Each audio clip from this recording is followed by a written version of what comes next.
देखो 5 किलो बैगण आलू तरकारी तैयारी हम आम 5 किलो बैगण आलू तरकारी तैयारी हम तेल आम गरम हो अलरेडी देखो अभी देखो बैगण आसीगला फ्राए स्टार्ट होगा बैगण पड़ा बैगण फ्राए होती तो मैं देखो इधर अभी वीडियो पे आ जाए पूरा अब कैसे बना रहे। ये राजस्थान की है, ये राजस्थान लोग बुझे कि ये हिंदी कहती और ये देखो बैगण फ्राए होगा टे जस्ट नरम फ्राए हो तार खोली तो आलू पड़ो आलू पड़ा स्टार्ट फ्लेवर लाल पूरा हो गला टे बैगण खोला होगा आम नम्रतन भाई पूरा बैगण खोलियार व्यस्त रही जाइए पूरा ना तुम थोड़ा मुझे कह इधर बस पूरा एवं खोला होगा सब बैगण खोला हो सब खोला सर या आलू पड़ो आलू पड़ा स्टार्ट हो तरकारी आम पड़ा जीरा पड़ा देखु जीरा पड़ सारापर पियाज पड़गला पियाज टे लाल फ्लेवर टे आसगले लाल कलर फ्लेवर आसो लाल होगापर आलू छड़ा जापर देखो देखो आलू भी पड़गला आलू पड़ा आलू को फ्राए करा फ्राए कलापर आलू टे जस्ट लाल लाल पड़गलापर आमर स्टार्ट हो मसला दबार मसला देवे पूरा राजस्थानी स्टाइल खाया तैयारी होती राजस्थान जमी तैयारी हुए तरकारी सेमती तैयारी हम अदा रसुण पेस्ट पड़ो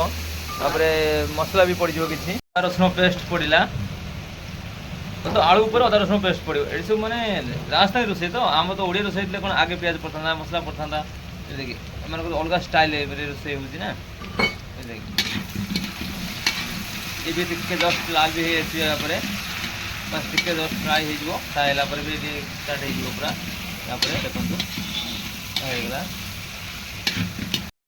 ए मसला पड़ा लंका गुंडी धनिया गुंडी हलदी रेडी पड़ा टे फ्राए कर पाई स्वाद अनुसार लुण भी पड़गला स्वाद अनुसार लुण भी पड़ा देखो तरकारी तो जबरदस्त लगे खायापी भाई बस ये अदा रसुण पेस्ट बनाता पानी भी थी अदा रसुण फुटी दिया होती अलरेडी ये कौन से ग्राइंडर नहीं ग्राइंडिंग कर मिक्सर ग्राइंडर तो नहीं ये मिक्सर तो नहीं तो से आमको से कुटी देवा पड़े कुटी दौरान मैंने जस्ट पूरा लाल कर हाई लो फ्लेवर रे बस कराला या पर आस टमाटो पड़ो बैगण पड़ी तरकारी स्टार्ट हो जस्ट टे पानी दिगला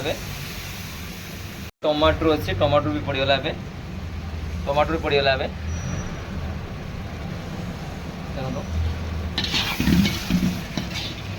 टमाटो खाଇବା तो भाई बहुत स्वादिष्ट है ओह ना तो बोई जाऊँ पाटर भाई खायापी टमाटो स्वाद बहुत आसती ये जो बैगण सब बैगण कोबी सब थे सब ढड़ा सब मिक्स सब या सब बस होगा आम तरकारी या स्टार्टिंग एवं बैगण सब कोबी सब पड़गला जस्ट टे फ्राए कर पानी तरकारी बस तरकारी तुम बनिगला तरकारी।